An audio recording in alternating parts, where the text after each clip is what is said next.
By virtue of my birth, I was born an underprivileged child living in the city of Waukesha, Wisconsin.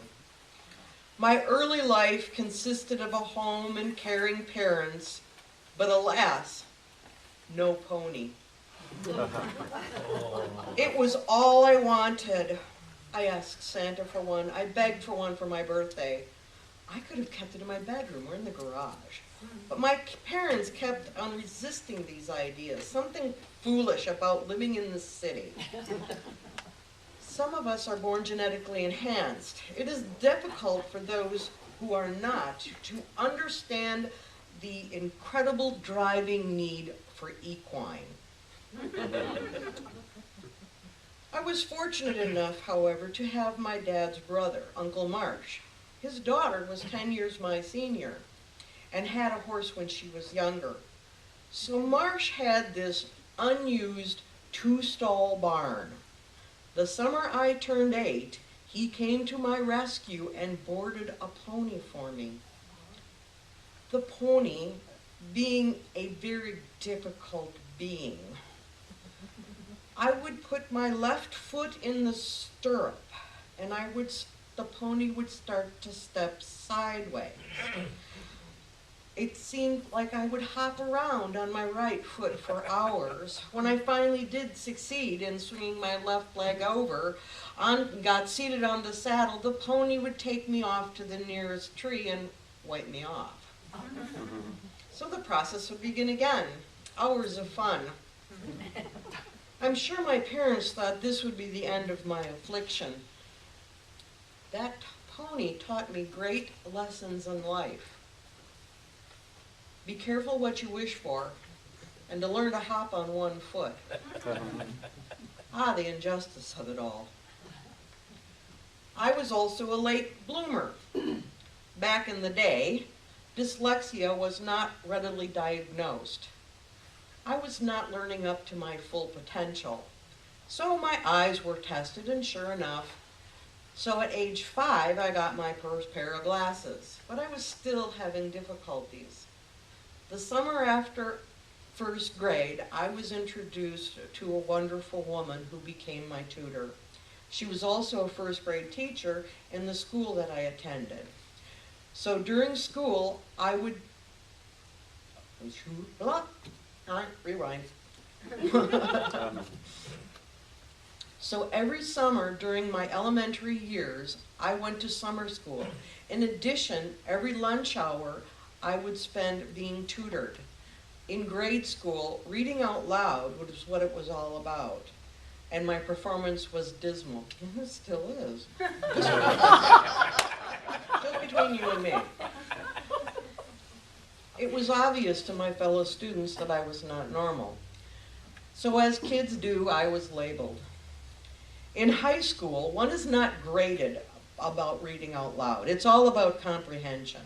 That was something I was good at, and I was put into college-bound courses. But since I carried that label and fully believed it, I was quiet, shy, and not popular. I didn't have a group to hang around with like my older brother. My mother also felt I was not living up to my full potential socially. She had nothing to report to her bridge club. My social life, no bragging rights. As fortune would have it, the Waukesha Public Library was open late on Fridays and Saturdays. So to avoid my mother, I would go to the library and hang out and read everything and everything that caught my attention. Due to my genetic enhancement, I began reading about the American West. They used and rode horses. But some of the things I was reading came in conflict with what I was learning in my social studies and history classes. I read about the concepts of manifest destiny and the doctrine of discovery and how these led to horrendous injustices perpetrated on the Aboriginal peoples of America. Remember, this was the 60s and early 70s. Civil rights were in the forefront, right up there with anti-war protest and the questioning of our government. It took me 40 plus years to get over my initial injustice of not having a horse to be remedied. My education in those intervening years, both formal and informal, seemed to prepare me in a very unique way for the dream I was about to realize. After moving to the Ripon area and purchasing a business, it seemed that life was good. We were living a dream, managing a horse ranch and guest house. Every day we were physically and mentally engaged in our work. Being out in the environment regardless of the weather brought Mother Nature and all her glory a deep realization and respect for her. It took time and energy, but we became good at what we were doing. We were just turning the corner in the business and having a year with little less red ink. For the first time in the business's history, then an incredible economic downturn that devastated our financial plans, my failed health, and the unthinkable breakdown of friendships. Oh, truly an unjust situation. I wanted to go to a mountaintop and scream. Given a horrible prognosis, the loss of my left leg, our home, and our business, it seemed just when things couldn't get worse, they did. Jim and I were spiraling out of control. It was my darkest hours.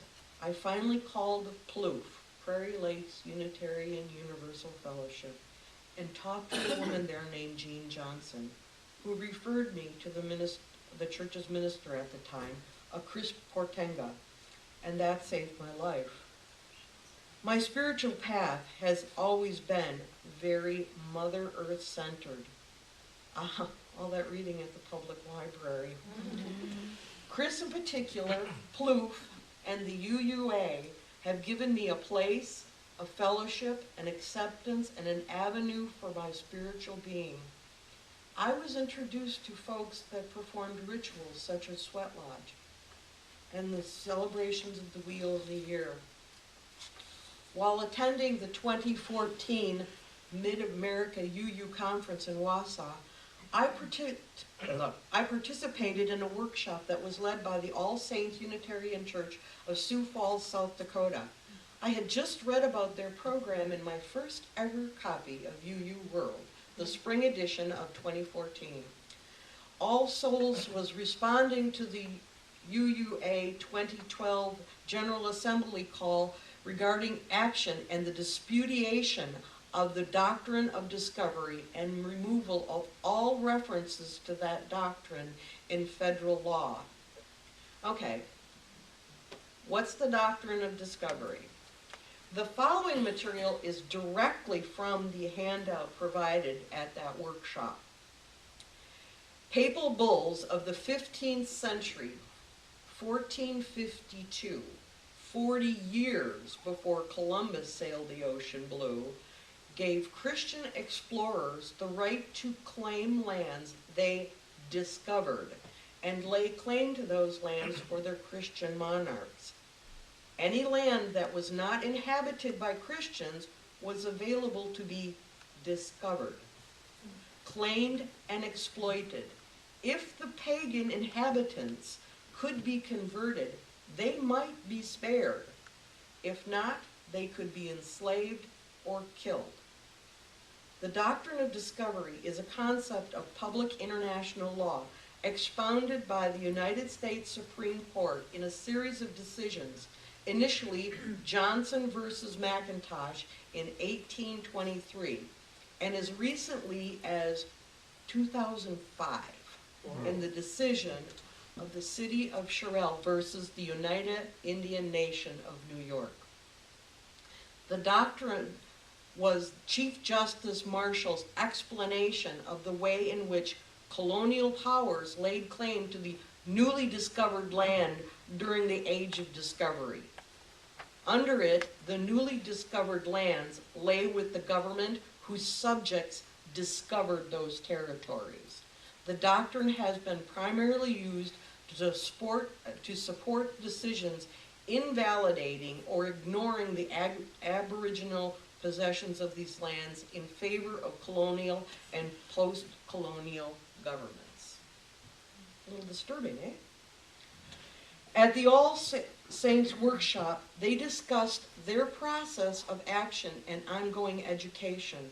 One of their first actions was to provide support to the Lakota, Dakota, and Nakota Native American spiritual groups in the South Dakota State Penitentiary by paying for ceremonial botanicals and assisting in their quarterly spiritual conferences.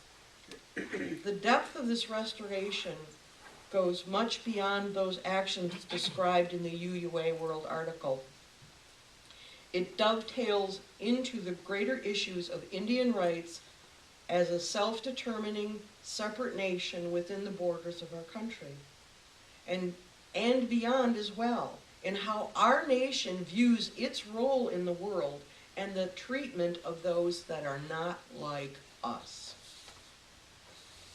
In a service with Barb Brown at the Plouffe in 2014, and her insights of restorative justice program in Beaver Dam really struck a deep chord with me. Someone you might be interested to have speak. She was very interesting.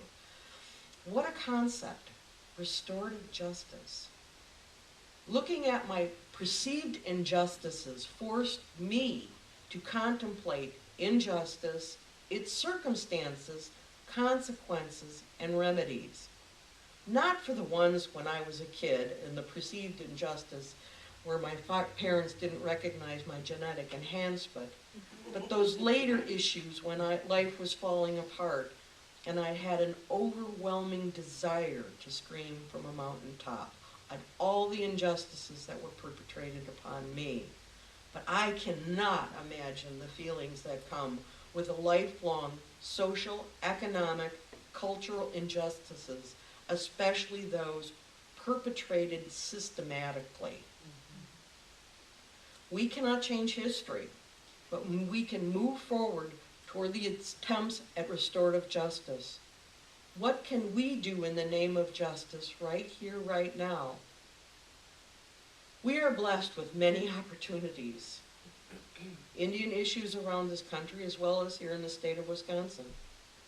How about those issues of the rural poor, land, water, air, and energy issues, just to name a few? What do you think? Congressional response? Congregational response? Congressional response? Oh, Freudian slip. Yeah, so thoughts?